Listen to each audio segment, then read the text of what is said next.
मी advocate Dilip Kakade, Bodhgaya Mahabodhi महाविहार मुक्ती आंदोलन याची सर्वोच्च न्यायालयामध्ये जी याचिका दाखल केलेली आहे त्या संदर्भामध्ये थोडक्यामध्ये माहिती देण्याचा या ठिकाणी प्रयत्न करणार आहे।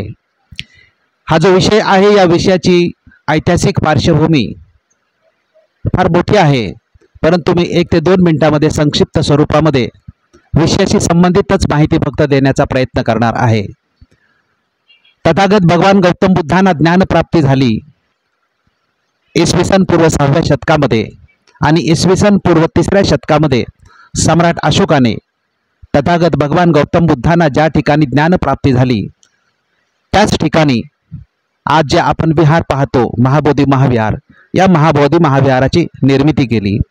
त्यानंतर सम्राट अशोकाच्या नंतर अनेक राजांनी या महाबोधी महाविहाराचं विस्तारीकरण केलं, सौंदर्यीकरण केलं। याच्या मेंटेनन्ससाठी ब्रह्मदेशच्या राजे महाराजांनी याच्यासाठी खूप प्रयत्न केलेले आहेत। त्यानंतर ब्रिटिशांची सत्ता आली आणि ब्रिटिशांच्या कालखंडामध्ये महाबोधी महाविहाराचा जो विषय आहे तो 1886 साली लाईट ऑफ एशिया या पुस्तकाचे लेखक सर एडविन आर्नॉल्ड यांनी तिथे भेट दिली आणि त्यावेळेस त्यांना जी परिस्थिती तिथे पाहिली, जे अस्ताव्यस्त बुद्ध मूर्ती आणि विहाराचं जे स्वरूप होतं त्या दृष्टिकोनातून त्यांना खूप वाईट वाटलं आणि त्यानंतर त्यांनी या विषयाला तोंड फोडण्यासाठी त्यांनी त्यांच्या पद्धतीने लेखन करायला सुरुवात केली। त्याचप्रमाणे सर एडविन आर्नॉल्ड हे जपानला गेले, श्रीलंकेला गेले, वेगवेगळ्या बौद्ध देशामध्ये जाऊन त्यांनी या विषयासाठी संघर्ष करण्याची बौद्ध देशातील लोकांना सुद्धा विनंती केली आणि त्यांनी स्वतः इंग्रज सरकारला सुद्धा विनंती केली होती की हे जे महाबोधी महाविहार आहे हे आशिया खंडातील बौद्धांच्या ताब्यात देण्यात यावे। या पद्धतीने त्यांनी त्यांचा संघर्ष सुरू केला होता। या संघर्षाच्या पार्श्वभूमीवरती 1891 साली अनागरिक धम्मपाल श्रीलंकेतून भारतात येतात आणि भारतात आल्यानंतर त्यांनी जे बोधगया महाबोधी महाविहाराची परिस्थिती पाहतात आणि त्या ठिकाणी संकल्प करतात की या महाबोधी महाविहाराची मुक्ती हे आपल्या आयुष्यामध्ये करण्यासाठी पूर्णपणे आयुष्य त्यांनी समर्पित केलं। 1891 ते 1895 असा न्यायालयीन संघर्षही त्यांच्या वतीने झाला। त्यानंतर याची मुक्ती होण्यासाठी 1933 सालापर्यंत अनागरिक धम्मपालांनी संघर्ष शेवटच्या क्षणापर्यंत केला। त्यांच्याच संघर्षाचं फलित म्हणून 1949चा जो बोधगया टेम्पल ॲक्ट झालेला आहे, कारण त्यांनी त्या कालखंडामधले जे काँग्रेसचे मोठे नेते होते तसेच महात्मा गांधी होते यांना वेळोवेळी त्यांच्याकडे निवेदन सादर करून मागणी केली होती आणि त्याचंच फलित म्हणून हा 1949चा बोधगया टेम्पल ॲक्ट जो आहे तो पारित करण्यात आला स्वातंत्र्याच्या नंतर 2 वर्षांनी। हा जो 1949चा जो कायदा होता त्या कायद्यामध्ये बौद्धांना पूर्णपणे न्याय मिळालेला नव्हता, त्यामुळे बौद्ध या कायद्याच्या त्याच्या कायद्याच्या जन्मापासूनच बौद्ध समाज नाराज होता, कारण संपूर्ण महाबोधी महाविहाराचं जे नियंत्रण आहे, त्याचं व्यवस्थापन आहे, त्याचं प्रशासन आहे हे पूर्णपणे बौद्धांच्याच ताब्यात असलं पाहिजे ही सुरुवातीपासून बौद्धांची भूमिका होती आणि तोच संघर्ष 1891 सालापासून अधिकृतपणे सुरू होता। 1933 पर्यंत हा अनागरिक धर्मपालांनी संघर्ष केला आणि त्याचं फलित म्हणून स्वातंत्र्य मिळाल्यानंतर 1949 साली हा जो कायदा झाला, ह्या कायद्याच्या नंतर मात्र 1991 सालापर्यंत या विषयावरती या देशामध्ये आपल्याला कुठेही आंदोलन झालेलं दिसत नाही। डॉक्टर बाबासाहेब आंबेडकरांच्या जन्मशताब्दी वर्षामध्ये 1991 साली नागपूरमध्ये बनते आर्य नागार्जुन सुरई ससाई यांच्या नेतृत्वाखाली हे आंदोलन सुरू झालं। 1991 सालापासून ते 2006 सालापर्यंत हे आंदोलन भारतामध्ये मोठ्या प्रमाणामध्ये सुरू होतं। म्हणजे त्याचे दिल्लीमध्ये अनेक महिने जंतर मंतरला धरणा धरण्यात आलेला होता। त्याचप्रमाणे याच्या जागतिक धम्म परिषदा आयोजित केल्या होत्या आणि भिक्खू संघाच्या नेतृत्वाखाली हे आंदोलन 2006 सालापर्यंत मोठ्या प्रमाणामध्ये लढलं गेलं। 2006च्या नंतर बनते आर्य नागार्जुन सुरई ससाई हे भारत सरकारच्या नॅशनल मायनॉरिटी कमिशनचे सदस्यही झाले। त्या माध्यमातूनही त्यांनी प्रयत्न केला, परंतु तरीही यश येत नाही। म्हणून 2012 साली महाबोधी महाविहार मुक्तीच्या संदर्भामध्ये रिट पिटिशन सर्वोच्च न्यायालयामध्ये भंतेजींनी केलं. 2012 पासून ते 2025 पर्यंतचा जर आपण अभ्यास केला तर फक्त तारखा पडलेल्या आहेत, परंतु सुनावणी आपल्याला झालेली दिसत नाही.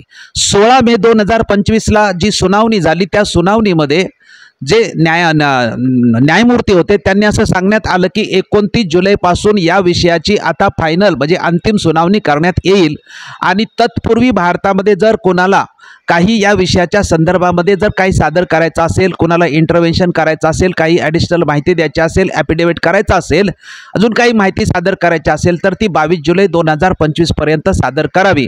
त्या दृष्टिकोनातून अनेक लोकांनी आपले इंटरव्हेन्शन केलेलं आहे.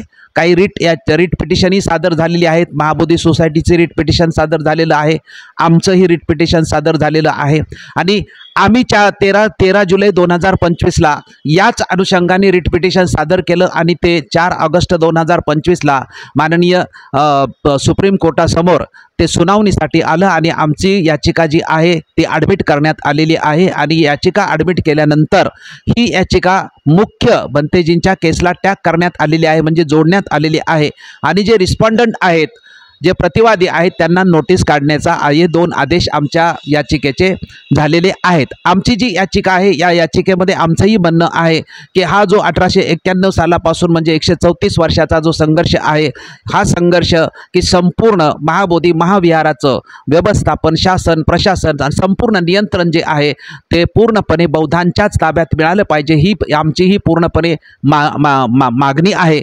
तसेच विहाराच्या महाबोधी विहाराच्या आजूबाजूला किंवा महाबोधी विहारामध्ये ज्या परिसरामध्ये जे काही अतिक्रमण असेल ते अतिक्रमण सुद्धा हटवण्याचा प्रयत्न करण्यात यावा. त्याचप्रमाणे हा जो 1949चा कायदा आहे तर 1949चा कायदा रद्द करण्यात यावा, कारण हा 26 जानेवारी 1950ला आपल्या देशाचं संविधान हे सुरू झालं आणि त्या 26 जानेवारी 1950च्या संविधानामधलं जे मूलभूत हक्काचं जे प्रकरण आहे, या मूलभूत हक्काच्या प्रकरणामधला जो अनुच्छेद 13 आहे, या अनुच्छेद 13मध्ये स्पष्टपणे सांगण्यात आलेलं आहे की 1950च्या अगोदरचे जे कायदे आहेत ते कायदे जर संविधानाच्या तत्वाला जर विसंगत असतील तर ते कायदे आपोआपच रद्द करण्यात यावं.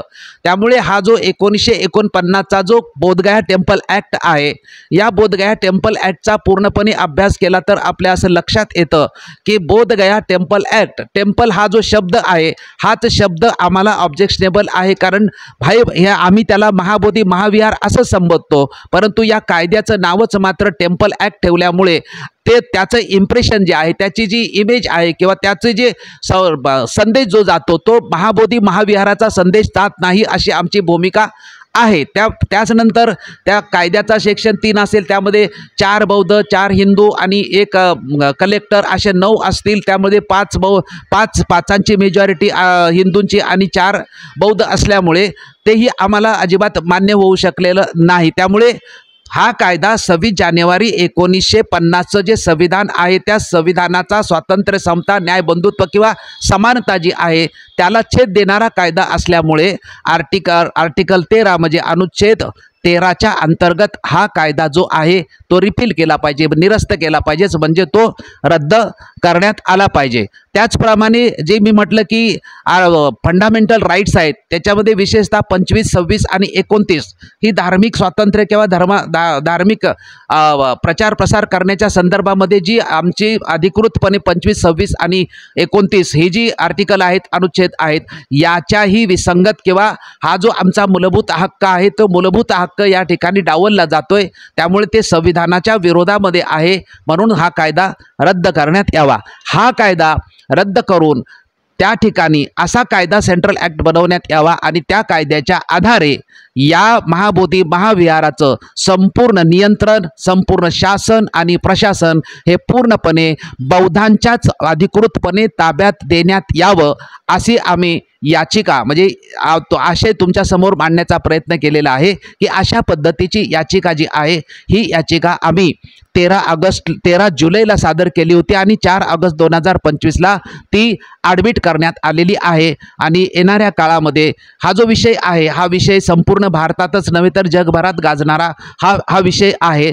त्यामुळे याची जी तारीख पडेल ती सर्वांच्या ज्या याचिका असतील इंटरव्हेन्शन किंवा सगळं काय ती एकत्रितपणे सर्वोच्च न्यायालयाने ऐकण्याचं मान्य केलेलं आहे। त्यामुळे ज्यावेळेस तारखा पडतील आणि काही सुनावणी होतील त्यावेळेस आम्ही धम्मसंहिता यूट्यूब चॅनलच्या माध्यमातून आपणापर्यंत ही माहिती संपूर्णपणे देण्याचा प्रयत्न करणारच आहोत। या विषयाच्या संदर्भामध्ये आम्ही जी याचिका दिली आहे याचिकामध्ये ज्या मागण्या आहेत त्या प्रत्येक मागणीवरती स्वतंत्रपणे सर्व आमच्या प्रेक्षकांना याची माहिती मिळावी म्हणून त्याचा संपूर्ण स्पष्टीकरण आम्ही हळूहळू देण्याचा प्रयत्न करणार आहे। आणि महाबोधी महाविहाराचा जो संपूर्ण इतिहास आहे तो धम्मसंहिता चॅनलवरती आम्ही आंदोलनाचा ऑलरेडी आमचे अगोदरचे एपिसोड आहेत तेही आपण सर्वांनी पाहावे। आणि याच्यानंतर जी न्यायालयीन लढाई आहे प्लस हे प्रत्यक्षामध्ये आंदोलन सुरू आहे या सर्वांची माहिती आपण धम्मसंहिताच्या प्रेक्षकांना वेळोवेळी देण्याचा प्रयत्न करीत आहोत। सर्वांनी धम्मसंहिता चॅनल पाहावा ही विनंती। धन्यवाद।